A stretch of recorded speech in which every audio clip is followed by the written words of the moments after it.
A quick snowstorm moved through Colorado, totaling 7.5 inches at DIA. Western and southern areas saw higher totals, with St. Mary's Glacier at 13.5 inches. The system is winding down tonight, most areas dry by around midnight, but slick spots possible as temps fall below freezing. Overnight lows around 20 degrees Fahrenheit in Denver, upper teens on the plains, mountain valleys colder, single digits to below zero. Saturday brings sun and a warm-up, plains and I-25 corridor highs in the upper 40s to low 50s, mountains 30s. The warm trend continues through Sunday and into early next week.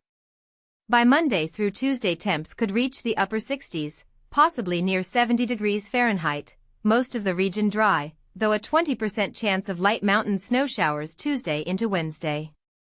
Overall mild, mostly dry pattern expected next week.